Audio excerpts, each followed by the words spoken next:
नमस्कार, मैं हूं ऋषि। दिन भर में ढेरों खबरें आप देखते होंगे। कई मानस में पैबस्त हो जाती होंगी, कई सिर्फ मस्तिष्क से टकराकर लौट जाती होंगी।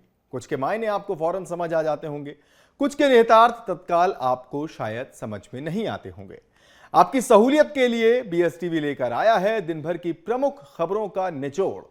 खबर क्या है, क्यों है, इसका मूल मंतव्य क्या है, इसके पीछे वजह क्या है, यह सारा विश्लेषण आपको सिर्फ आधे घंटे में देखने को मिलेगा।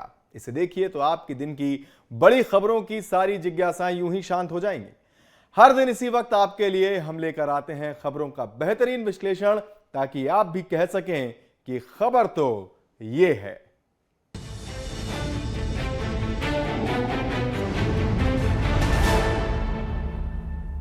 और आज जो है वो दो बड़ी खबरें जिनका जानना आपके लिए जरूरी है, वो हम आज आपके लिए लेकर आए हैं। पहली तो ये कि एमपी में एक आदिवासी बटालियन बनाई जाएगी। ये बटालियन क्या होगी, कैसे तैयार होगी, क्यों हमने इसे ये नाम दिया है एमपी में आदिवासी बटालियन, हालांकि इस खबर के 360 डिग्री एंगल्स क्या हैं उन्हें भी हम आप तक पहुंचाएंगे, आपको बताएंगे। ये सारी चीजें होंगी इस पहली खबर में। इसके अलावा जो दूसरी खबर, जो बड़ी खबर, वो ये कि ग्रीन एनर्जी में मध्य प्रदेश नंबर 1 कैसे होगा। हालांकि अभी नंबर 1 है नहीं, लेकिन नंबर 1 बनने की तैयारी कैसे मध्य प्रदेश कर रहा है ग्रीन एनर्जी में नंबर 1 बनने की, वो भी हम आपको आज बताएंगे। तो सबसे पहले एमपी में आदिवासी बटालियन की बात कर लेते हैं। Rajputana rifles, Punjab regiment, Dogra regiment, Gorkha rifles के नाम आपने कईयों बार सुने होंगे। सेना और सुरक्षा बलों की टुकड़ियों को इसी तरह के नाम दिए जाते रहे हैं हमेशा से। अब आप ये सोच रहे होंगे कि मध्य प्रदेश का इस बात से क्या लेना देना है, तो ये खबर मध्य प्रदेश और प्रदेश में रहने वाली आदिवासी जनजातियों से जुड़ी हुई है और उनके गौरव को और भी ज्यादा बढ़ाने वाली है। मध्य प्रदेश में अब विशेष पिछड़ी जनजातियों के नाम पर विशेष बटालियन गठित की जाएंगी। कैसे और क्यों ये खबर खास है, कैसे ये बटालियन तैयार होंगी, इसके लिए सरकार की क्या योजना है, अब हम आपको वो बताते हैं। दरअसल हम आपको बताने जा रहे हैं प्रदेश सरकार की शौर्य संकल्प योजना के बारे में। इस योजना में मध्य प्रदेश में रहने वाली विशेष पिछड़ी जनजातीय समूहों के लिए विशेष बटालियन गठित की जाएंगी। सीएम डॉक्टर मोहन यादव ने विशेष पिछड़े जनजाति समूह के युवाओं को रोजगार से जोड़ने के लिए पीवीटीजीएस बटालियन के गठन का निर्देश दिया है। इस पहल का उद्देश्य जो है वो भी अब आप समझते जाइए। आदिवासी युवाओं को रोजगार के अवसर प्रदान करना, उन्हें देश की मुख्य धारा से जोड़ना, ये दो मूल उद्देश्य इसके हैं। लेकिन बटालियन कैसे गठित होगी और सरकार की इसको लेकर क्या योजना है, अब धीरे धीरे उस तरफ हम अपने कदम बढ़ाते जाते हैं। तो सीएम डॉक्टर मोहन यादव ने विशेष रूप से कमजोर जनजातीय समूहों के युवाओं को रोजगार और नौकरियों से जोड़ने की प्रतिबद्धता जताई है। सीएम ने बैगा, भारिया और सहरिया जैसे जनजातीय समूहों के युवाओं को आर्मी, नेवी, एयरफोर्स और अन्य सुरक्षा बलों में भर्ती कराने के लिए उन्हें उचित प्रशिक्षण देने की तैयारी की है। एक योजना बनाई है और इसे कहा गया है शौर्य संकल्प योजना। ये शौर्य संकल्प योजना ही है जो मध्य प्रदेश में रहने वाले इन आदिवासी युवाओं के भविष्य को बदलने के लिए एक मील का पत्थर साबित हो सकती है। और इसके लिए जनजातीय कार्य विभाग एक व्यापक कार्य योजना को तैयार कर रहा है। तो ये तमाम सारी चीजें हैं शौर्य संकल्प योजना को लेकर। सरकार कैसे इस योजना को देख रही है, ये योजना कैसे काम करेगी, इसका फायदा कहां कहां पर पहुंचेगा, वो अब आपको बताने का समय आ चुका है। तो मध्य प्रदेश सरकार ने राज्य के आदिवासी युवाओं को आर्मी, नेवी, एयरफोर्स और जो अन्य सुरक्षा बल हैं उनमें भर्ती होने के लिए एक विशेष प्रशिक्षण देने की योजना शुरू की है। और उसका नाम अभी मैंने आपको कुछ ही देर पहले बताया, इसका नाम है शौर्य संकल्प योजना। और ये आदिवासियों के लिए सरकार की एक बड़ी पहल मानी जा रही है। अब इस योजना में होगा क्या क्या? आदिवासी युवाओं को रोजगार के बेहतर अवसर दिए जाएंगे, उनके भविष्य को और बेहतर बनाया जाएगा, सुरक्षा बलों में शामिल होने का अवसर उन्हें मिलेगा। ये तमाम सारी चीजें इस योजना के माध्यम से लागू होंगी। सामाजिक और जो आर्थिक स्थिति है उनकी, उन्हें भी बेहतर करने का प्रयास इस योजना के माध्यम से किया जाएगा। कैसे ये योजना काम करेगी वो अब आपको बता देते हैं। हर जो जिला है उसमें से 50-50 आदिवासी युवाओं का चयन किया जाएगा। किस लिए? मिलिट्री और अन्य सुरक्षा बलों की तैयारी कराने के उद्देश्य से उनका चयन होगा। और इसी महत्वाकांक्षी योजना में इन युवाओं को चयन करने के बाद उनकी तैयारी कराई जाएगी ताकि वो आसानी से ऐसे सुरक्षा बलों में या सेना के जो अलग अलग क्षेत्र हैं वहां पर जाकर अपने भविष्य को, अपने करियर को एक नई दिशा दे सकें। तो जो आपको हम अभी बता रहे हैं कि इसका उद्देश्य आदिवासी युवाओं को एक बेहतर रोजगार के अवसर प्रदान करना है। अब इससे न केवल उन्हें सुरक्षा बलों में शामिल होने का अवसर मिलेगा, उनकी सामाजिक आर्थिक स्थिति भी सुधरेगी। सरकार का ये जो कदम है वो आदिवासी समाज के विकास की दिशा में एक महत्वपूर्ण पहल माना जा रहा है, जो उन्हें सशक्त बनाएगा, आत्मनिर्भर बनाएगा और उन्हें आर्थिक और सामाजिक रूप से जो है वो सुदृढ़ बनाएगा, सक्षम बनाएगा। इस योजना के अंतर्गत हर जिले में 50-50 आदिवासी युवाओं को navy, army, air force, CRPF, ITBP, BSF, police और अन्य सुरक्षा बलों में भर्ती के लिए प्रशिक्षित किया जाएगा। बड़े टफ एग्जाम्स होते हैं, शायद आप में से कई दर्शक जानते होंगे कि इसके लिए शारीरिक प्रशिक्षण और मानसिक स्थिति को जज किया जाता है। बड़ा टफ एग्जाम होता है, रिटन भी उसमें होता है, उसके बाद फिजिकल भी, फिर उसके बाद मेंटल स्टेट को भी जांचा जाता है। तो इसके लिए कई बार जो सामान्य वर्ग है उसको ही ये सुविधाएं नहीं मिल पाती हैं। अब इसके बाद जब ये कंपटीशन आदिवासी क्षेत्रों में उतरता है तो वहां पर मुकाबला कितना कठिन हो जाता होगा ये आप बेहतर ढंग से समझ सकते हैं। और शायद यही वजह है कि जो प्रदेश में निवासरत बैगा, सहरिया और इस तरह के जो आदिवासी जनजातीय समूह हैं उनके युवाओं को कैसे आगे लाया जाए और कैसे वो इस दिशा में काम करें, उसकी एक कोशिश ये आप समझ सकते हैं। यह निर्णय मिलिट्री, पुलिस और पैरा मिलिट्री फोर्सेस के साथ टाई अप करके लिया गया है। इन संस्थाओं के माध्यम से प्रशिक्षण के साथ साथ युवाओं के लिए आवास और भोजन की व्यवस्था भी की जाएगी ताकि वो बेहतर ढंग से अपना प्रशिक्षण जो है वो पूरा कर सके। तो कैसे कैसे क्या क्या होगा ये तो हमने आपको बताया, लेकिन सरकार का इस योजना के साथ किस लक्ष्य तक पहुंचने का विचार है, अब हम उसकी बात कर लेते हैं। तो योजना का जो लक्ष्य है वो है अगले 2 सालों के लिए। 2 सालों का रोड मैप सरकार इस योजना को लेकर बना चुकी है। तकरीबन 682 करोड़ रुपए खर्च होंगे इन 2 सालों में। किन पर? 5500 युवाओं पर। इन्हें ट्रेनिंग दी जाएगी। हर साल लगभग 2750 युवाओं का चयन होगा और फिर उन्हें प्रशिक्षित किया जाएगा। कितने दिनों के लिए? 60 दिनों के लिए। 60 दिनों, लगभग 2 महीनों तक ये ट्रेनिंग चलेगी और इस ट्रेनिंग के जरिए आदिवासी युवाओं को भर्ती परीक्षाओं के लिए शारीरिक और मानसिक रूप से तैयार किया जाएगा। और अब इस बात की बात कर लेते हैं कि इस योजना के तहत लाभ पाने के लिए क्या शर्तें तय की गई हैं। जाहिर तौर पर आपके मन में भी ये ख्याल होगा कि कुछ ना कुछ शर्तें तो होंगी ही। जो इस योजना का लाभ उठाना चाहते हैं, चयन और प्रशिक्षण प्रक्रिया को जो चीजें सुनिश्चित करती हैं वो 2 तरह से सामने आती हैं ये शर्तें। एक तो ये कि निवासी कहाँ का हो और दूसरा उसकी आर्थिक स्थिति कैसी हो। तो इस योजना का लाभ केवल उन युवाओं को मिलेगा जो मध्य प्रदेश के स्थायी निवासी हैं और जाहिर तौर पर अनुसूचित जनजाति वर्ग से आते हैं। इसका उद्देश्य आदिवासी समुदाय के युवाओं को प्राथमिकता देना ही है ताकि वे आर्मी, नेवी, एयरफोर्स और अन्य सुरक्षा बलों में भर्ती के लिए जरूरी प्रशिक्षण प्राप्त कर सकें। आपकी टीवी स्क्रीन पर ये मेरे पीछे जो अलग अलग पॉइंटर्स दिख रहे हैं, इनमें वो तमाम शर्तें ही हैं। इन्हें एक एक करके मैं आपके सामने इलैबोरेट करता जा रहा हूँ, विस्तार से मैं उन्हें आपके सामने बताता जा रहा हूँ। तो ये प्रावधान आदिवासी वर्ग के युवाओं के सशक्तिकरण और उनकी सामाजिक आर्थिक स्थिति में सुधार के लिए किया गया है। अब आपने पढ़ा होगा भी कि योजना के तहत आय सीमा का कोई बंधन नहीं रखा गया है। इसका मतलब ये है कि आवेदक के माता पिता, अभिभावक या स्वयं की सभी स्रोतों से होने वाली वार्षिक आय की कोई सीमा तय नहीं की गई है। ये इसलिए भी जरूरी था क्योंकि जाहिर तौर पर आदिवासी समुदाय जो है वो आर्थिक रूप से इतना सक्षम नहीं होते हैं, तो ऐसे में शायद इसलिए इस सीमा को रखने का कोई औचित्य नहीं होगा।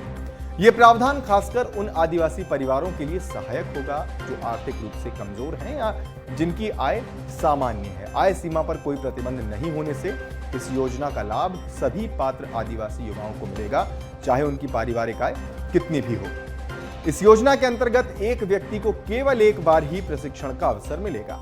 ये प्रावधान इसलिए किया गया है ताकि ज्यादा से ज्यादा आदिवासी युवा इसका लाभ उठा सकें और सुरक्षा बलों में भर्ती होने की तैयारी कर सकें। इससे यह भी सुनिश्चित होता है कि एक ही व्यक्ति बार बार योजना का लाभ न उठाए और अधिकतम युवाओं को इसके जरिए रोजगार के अवसर प्राप्त हो सके। आवेदकों का चयन कैसे होगा? जिला कलेक्टर द्वारा एक गठित की जाएगी समिति और फिर वो समिति जो है वो युवाओं को उनका चयन करेगी। चयनित युवाओं को विभागीय क्रीड़ा परिसर, कन्या शिक्षा परिसरों और अन्य आवासीय संस्थानों में प्रशिक्षण दिया जाएगा।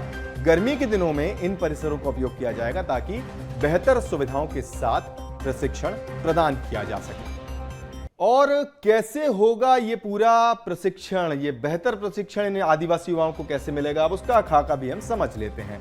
प्रत्येक प्रशिक्षार्थी को आवास और भोजन पर हर महीने उसके लिए 3,000 रुपए खर्च करेगी सरकार। इसके साथ ही प्रत्येक युवा को एक शर्ट, एक टी शर्ट, पीटी शूज और 2 जोड़ी मोजे भी दिए जाएंगे।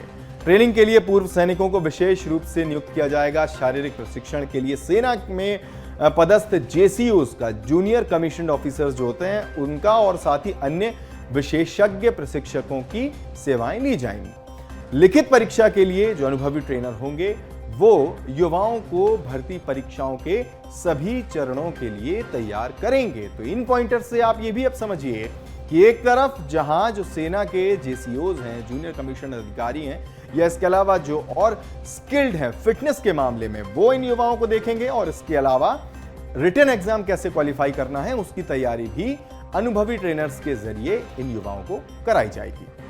और जैसा कि थोड़ी देर पहले आपको बताया भी था कि बटालियन का नाम भी आदिवासी समूहों पर होगा, तो अब उस बात पर आते हैं।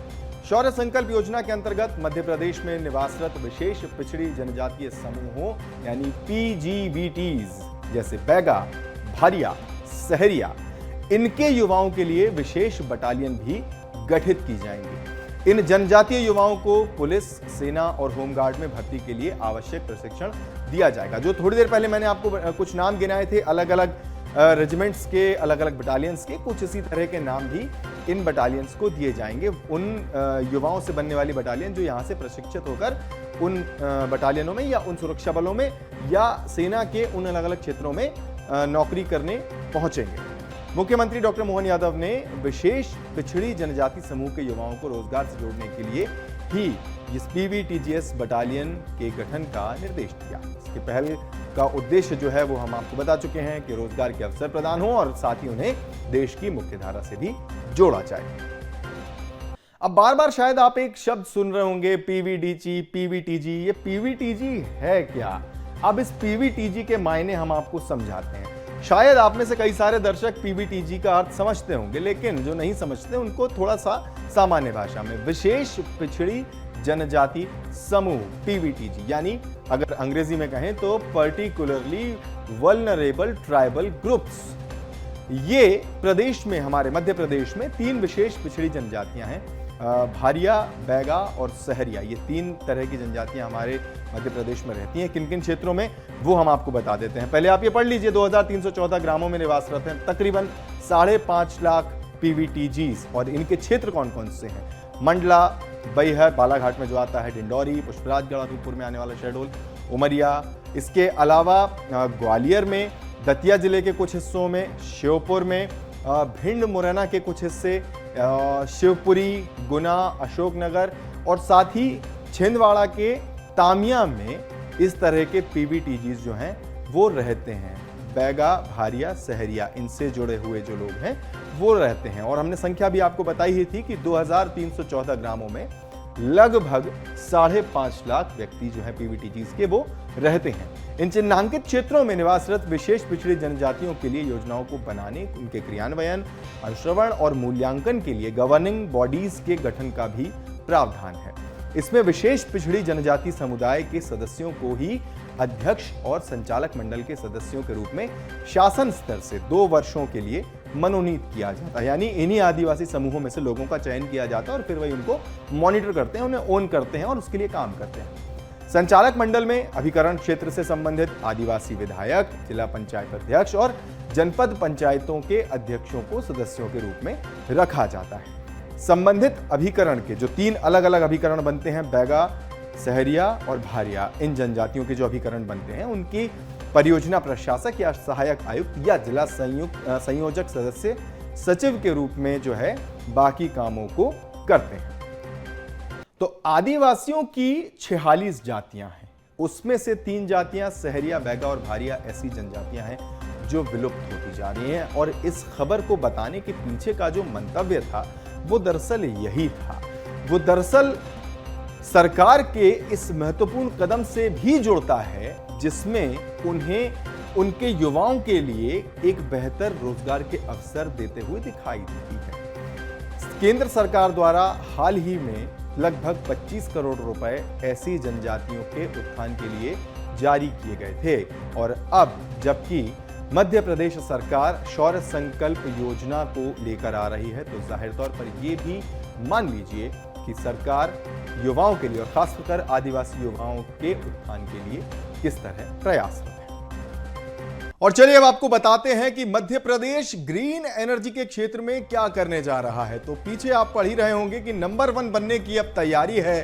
कैसे ये तैयारी होगी, इसको लेकर क्या कुछ कदम सरकार उठा रही है। हालांकि इस पर लगातार हम आपको हर दिन की अपडेट भी देते जा रहे हैं। पूरब से लेकर पश्चिम तक जिस तरह से मिशन महानिवेश चल रहा है और उसके साथ अक्षय ऊर्जा को लेकर जो काम किए जा रहे हैं वो भी, और अब आज की जो एक बड़ी खबर है उसका भी जिक्र यहां पर करना जरूरी है। खबर यही कि मध्य प्रदेश ग्रीन एनर्जी में नंबर 1 कैसे बनेगा। और चलिए इससे पहले कि इस पूरी खबर को विस्तारित करें, हम आपको सुनाते हैं कि renewable energy minister Rakesh Shukla ने क्या कुछ कहा। उन्होंने कहा कि देश में ग्रीन एनर्जी में नंबर 1 बनेगा मध्य प्रदेश। 50% ग्रीन एनर्जी पर काम चल रहा है। गुजरात भी 50% ग्रीन एनर्जी तक पहुंच चुका है। अशोकनगर, शिवपुरी, मुरैना में सोलर प्लांट लगाने के लिए जमीन देखी जा रही है और जिस तरह से ग्रीन एनर्जी के क्षेत्र में निवेश आ रहा है वो 20,000 मेगावाट ग्रीन एनर्जी तक पहुंचने के टारगेट को जरूर पूरा करेगा। हमारे साथ नवीन एवं नवकरणीय ऊर्जा मंत्री राकेश शुक्ला जी मौजूद हैं। असल लगातार निवेश भी आ रहा है और क्षेत्र में रीवा सोलर प्लांट हो या वो परियोजना हो उसको भी बड़ी यूनिवर्सिटी में केस स्टडी के तौर पे पढ़ाया भी जा रहा है। और कितनी तेजी से इस दिशा में काम किया जा रहा है सरकार की तरफ से, आपके विभाग की तरफ से। हमारे देश के यशस्वी प्रधानमंत्री आदरणीय मोदी जी का जो सपना है कि भारत में 50% ऊर्जा का हिस्सा जो होना चाहिए ग्रीन एनर्जी से आना चाहिए और लगातार प्रयास भी हो रहे हैं। मध्य प्रदेश में माननीय मुख्यमंत्री जी के नेतृत्व में हम लोग काम कर रहे हैं और रीजनल इन्वेस्ट रखे जा रहे हैं जगह जगह पर। ग्वालियर में अभी सागर में होने वाली है, सब जगह जबलपुर और इंदौर में भी हुई और अभी फिलहाल 16 और 17 में हम लोग गुजरात भी इसी मीट के कारण गए थे। माननीय मोदी जी भी उस समय हमारे कार्यक्रम में मौजूद थे। उन्होंने बहुत बड़ा इन्वेस्ट इसके आह्वान किया है लोगों से कि आएँ और देश में निवेश करें और गुजरात में तो वो लगभग 50% ग्रीन एनर्जी पे पहुंच भी रहे हैं। हम भी इस रास्ते पे जा रहे हैं और लगातार चाहे वो रीवा का हो, चाहे फ्लोटिंग हमारा प्लांट ओंकारेश्वर का हो, चाहे शाजापुर, नीमच और लगातार मुरैना में भी हमने जगह देखी है 4000 एकड़। हमने अशोकनगर और शिवपुरी में भी जगह देखी है। तो लगातार हम लोग प्रयास कर रहे हैं कि किसी भी तरीके से सोलर के क्षेत्र में, ग्रीन एनर्जी के क्षेत्र में मध्य प्रदेश आगे बढ़े।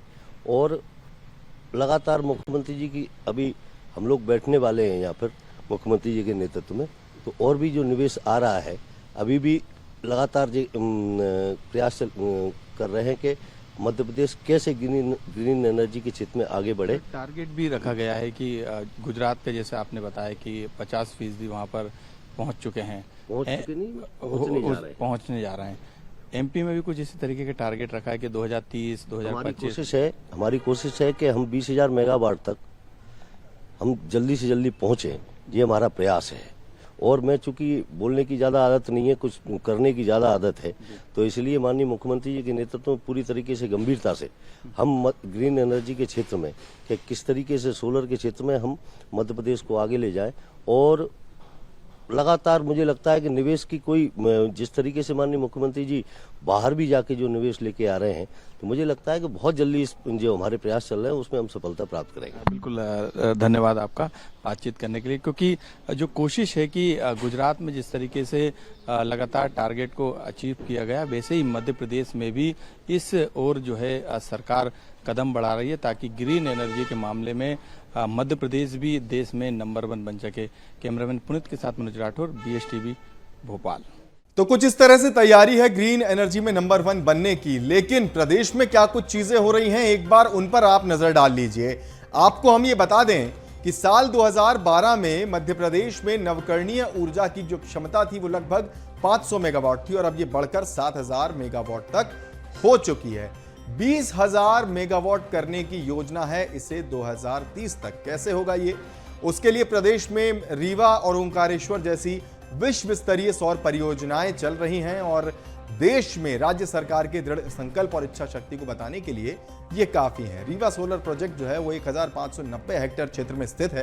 ये विश्व के सबसे बड़े सिंगल साइट सौर संयंत्रों में से एक है और पहली बार ओपन एक्सेस से राज्य के बाहर दिल्ली मेट्रो जैसे व्यावसायिक संस्थानों तक बिजली सप्लाई की जा रही है। शायद ये सुनकर आपको अपने प्रदेश पर और भी गर्व होगा कि इस परियोजना से हर साल लगभग 15.5 लाख टन कार्बन डाइऑक्साइड उत्सर्जन को रोका जा रहा है। ये कितना बड़ा काम है, अब इसको भी थोड़ा डिकोड कर देते हैं।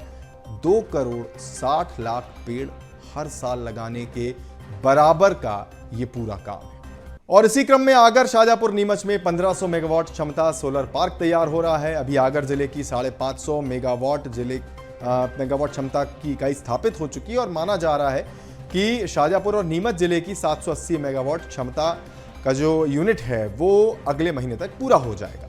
मध्य प्रदेश में अक्षय ऊर्जा को लेकर अलग अलग तरह की गतिविधियां चल रही हैं, उनको आप मेरे पीछे पढ़ भी रहे होंगे और हम भी अब उनको आपको जो है वो बता देते हैं। वो यही कि सांची जिस तरह से सोलर सिटी के रूप में विकसित की जा रही है, इसके अलावा शासकीय कार्यालयों में, भवनों में, आंगनबाड़ी केंद्रों में सोलर सिस्टम के जरिए एनर्जी तैयार की जा रही है और उन्हें सौर ऊर्जा से चलाया जा रहा है। इसके अलावा तकनीकी शिक्षा विभाग के 12 संस्थान जो हैं वो सौर ऊर्जा से चलाए जा रहे हैं। तो ये कुछ बड़े बड़े काम हैं, कुछ प्रमुख चीजें हैं जो मध्य प्रदेश में जारी हैं। रीवा का ultra mega solar power plant, इसके अलावा ओंकारेश्वर में जो फ्लोटिंग प्लांट है, ये तमाम ऐसी परियोजनाएं हैं जो एशिया में सौर ऊर्जा प्रबंधन में एक बड़ा स्थान रखती हैं। और चलिए एक और खबर जो है वो भी हम आपको बता ही देते हैं। हालांकि ये मध्य प्रदेश की बड़ी खबरों में से है और इसका जानना आपके लिए जरूरी है।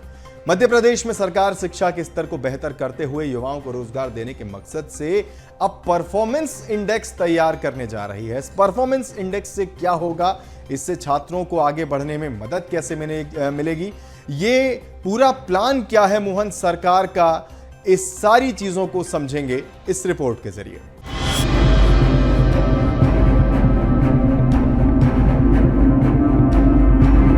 सरकार तैयार कर रही स्टूडेंट्स का परफॉर्मेंस इंडेक्स। प्रदेश की शिक्षा में किया जा रहा तेजी से सुधार। इंडेक्स से विद्यार्थियों का सही प्लेसमेंट हो सकेगा। छात्रों को आगे बढ़ाने में भी मिलेगी मदद। मध्य प्रदेश की शिक्षा व्यवस्था को सुधारने के लिए सरकार प्रयासरत है। सरकार की कोशिश है कि पढ़ाई के साथ युवाओं को रोजगार भी दिया जा सके। इसी दिशा में अब सरकार ने स्टूडेंट की पूरी जानकारी जुटाना शुरू कर दिया। BSTV से बातचीत करते हुए उच्च शिक्षा मंत्री इंदर सिंह परमार ने कहा कि विश्व स्तरीय शिक्षा तक पहुंचाने के लिए प्रदेश की शिक्षा में सुधार किया जा रहा है। इसके लिए छात्रों का परफॉर्मेंस इंडेक्स बनाया जा रहा है। इस इंडेक्स से विद्यार्थियों का सही प्लेसमेंट हो सकेगा, उन्हें दिशा मिल सकेगी और छात्रों को आगे बढ़ाने में भी मदद मिलेगी। साथ ही उन्होंने यह भी कहा कि UGC के नियमों के अनुरूप प्रदेश के 33 निजी विश्वविद्यालय के वीसी काम कर रहे थे। उन्हें आयोग घोषित कर 15 दिन का समय दिया गया। इस समय अवधि में वीसी को बदलना पड़ेगा। उन्होंने यह भी कहा कि यदि कॉलेज प्रबंधन नियमों का पालन नहीं करेंगे तो यूजीसी के मापदंड के अनुसार कार्रवाई भी की जाएगी।